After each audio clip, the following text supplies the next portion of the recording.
만화를 좋아하시는 분이라면, 아니 만화를 좋아하지 않으시는 분이라도 원피스라는 이름에 대해서는 한 번쯤 들어보셨을 겁니다. 원피스는 1997년부터 연재를 시작하여 올해로 24년째 연재를 이어오고 있는 만화로 21세기 일본 만화 중 최고봉이라고 평가되는 작품입니다. 2014년 12월 31일 단일 작가에 의해 가장 많이 발행된 단일 만화 시리즈로서 기네스북에 기재되기도 한 원피스는 오랜 시간 동안 일본은 물론 전 세계적으로도 큰 인기를 누리며 일본의 오리콘 차트 집계에서 11년간 연간 최종 결산 판매량 1위를 차지하기도 했죠. 2019년 10월 그렇게 넘을 수 없을 것 같은 거대한 장벽처럼 느껴지던 원피스를 뛰어넘고 일본 내 연간 최종 결산 판매량 1위를 차지하며 그야말로 파죽지세로 차트를 점령하고 2020년을 관통해 현재까지 엄청난 인기몰이를 하고 있는 만화가 있는데요. 바로 최근 한국에서 극장 개봉한 애니메이션 극장판 귀멸의 칼날 무한열차편의 원작인 귀멸의 칼날이라는 작품입니다. 일본에서 먼저 개봉한 극장판 애니메이션은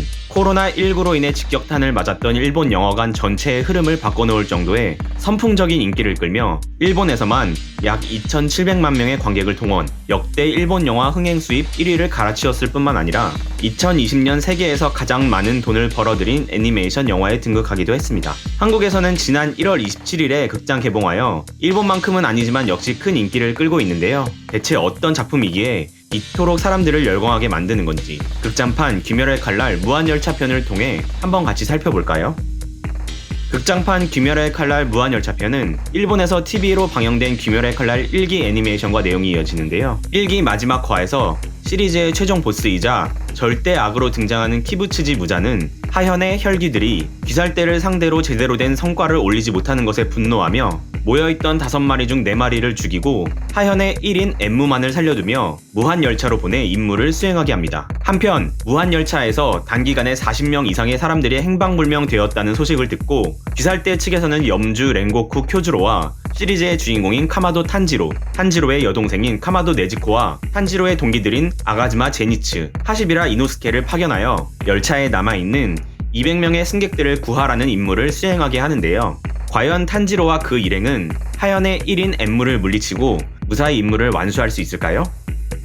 솔직하게 말하자면 엠무와의 대결을 펼치는 초반부는 좀 지루한 면이 있었습니다. 기차표에 엠무의 피가 묻어있어 탄지로 일행은 물론 뛰어난 검사인 랭고쿠까지 무의식 세계에 빠진다는 설정은 이전에 어떤 복선이나 힌트 등이 없어 좀 뜬금없다는 생각이 들었고, 탄지로와 랭고쿠의 무의식 세계는 다소 신파적인 연출이기는 하지만 그래도 봐줄만한 면이 있었던 반면 이노스케와 제니츠의 무의식 세계는 차라리 등장하지 않는 편이 더 나았다는 생각이 들 만큼 그게 전체적인 분위기와 어울리지 않는 개그 장면으로 인해 아쉬움이 들기도 했습니다. 원작을 보지 않은 관객들을 위해 네즈코를 제외한 탄지로의 가족이 이미 몰살된 상태임을 극의 초반에 미리 알려주는 것이 더 좋지 않았을까 하는 생각이 들기도 했죠. 본격적인 엠무와의 대결 장면에서도 엠무의 촉수 등을 표현할 때 자연스럽지 못한 부분이 있어 아쉬웠고, 하연의 1위자 무잔에게 피를 하사받아 더 강해진 엠무의 능력이 고작 거대한 열차와 융합하는 정도라는 것 또한 실망스러웠습니다. 결국 이노스케와 탄지로의 협공으로 최후를 맞이하는 엠무의 모습은 기대했던 것과는 너무 달라 허무함이 밀려왔습니다.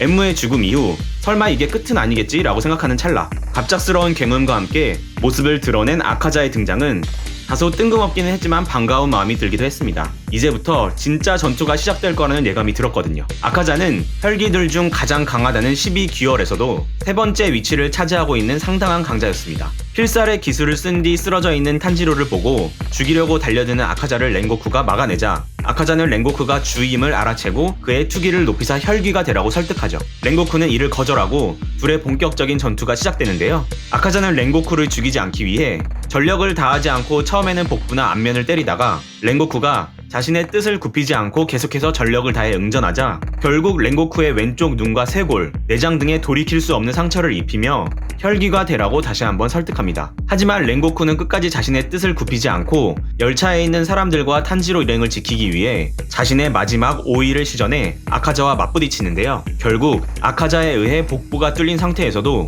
랭고쿠는 놀라운 정신력으로 아카자의 목을 베려고 하며 동틀력이 되어 도망치려고 하는 아카자를 끝까지 물고 늘어집니다. 아카자는 목숨이 위태로운 상황에 몰리자 결국 도마뱀처럼 자신의 팔을 자르고 도망치죠. 배에 구멍이 난 랭고쿠는 죽는 순간까지도 탄지로와 그 일행을 믿는다며 자신을 이어 귀살대의 기둥이 되어주기를 부탁하고 숨을 거둡니다. 아카자와 랭고쿠의 전투씬은 정말이지 두 손에 땀을 쥐게 하는 박진감 넘치는 장면의 연속이었습니다. 물론 랭고쿠의 죽음이 슬프기는 했지만 열차 속 사람들과 탄지로 일행을 구하고 탄지로 일행에게 혈기들을 물리쳐야 할 더욱 강력한 동기를 부여했다는 측면에서는 숭고한 희생이라는 생각이 들기도 했죠. 주요 등장인물을 거리낌 없이 죽인다는 면에서는 왕좌의 게임 시리즈가 떠오르기도 했는데요. 이번 극장판 이후 이어질 2기 애니메이션이나 또 다른 극장판 등이 더욱 기대가 될 것 같습니다.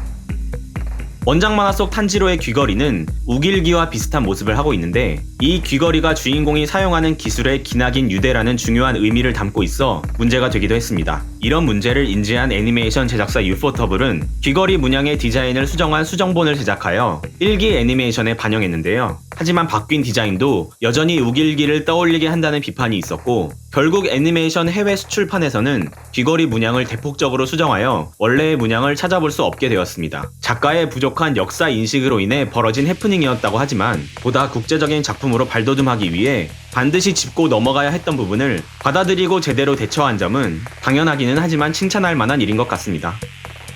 갑작스럽게 엄청난 인기를 끌게 된 작품인 만큼 귀멸의 칼날에 대한 비판의 목소리 또한 매우 높은데요. 원작 만화는 그렇게 대단하지 않았지만 애니메이션화가 너무나도 성공적으로 잘 되어서 혹은 다른 메이저 작품들이 연재를 마친 빈틈을 파고들어 단순히 시기를 잘 만나 인기를 얻게 된 거품게임 만화라는 의견들이 상당한 것 같습니다. 시대적인 배경 같은 경우도 제대로 된 고증이 없이 조금만 따져서 생각해보면 구멍이 있는 부분들이 많아 실제 일본 언론에서도 코로나 사태로 인해 제대로 된 명작이 아니지만 성공하게 되었다는 평가들이 나오고 있다고 하네요. 1984년부터 1995년까지 약 12년간 연재되며 역대 일본 만화 중 최고라고 일컬어지는 드래곤볼 시리즈나 1997년부터 현재까지 연재를 이어오며 21세기 일본 만화 중 최고라고 불리는 원피스 시리즈 등에 비하면 귀멸의 칼날은 2년이 조금 넘는 정도의 짧은 기간 단기 포스를 보이고 있는 중이지만 귀멸의 칼날을 보지 않은 사람이나 귀멸의 칼날에 대해 좋지 않게 말하는 사람을 따돌리는 사회적인 분위기가 형성될 정도로 현재 일본에서 귀멸의 칼날이 가지는 인기가 엄청나다는 사실 자체는 부정할 수 없을 것 같습니다. 과연 10년 후, 20년 후의 귀멸의 칼날은 일본을 넘어 전 세계 사람들에게 어떤 작품으로 기억되게 될까요? 여러분의 의견은 어떠신가요? 댓글을 통해 소통할 수 있으면 좋겠고요. 영상이 유익하셨다면 구독과 좋아요, 알림 설정 부탁드립니다. 이상 범블러였습니다. 감사합니다.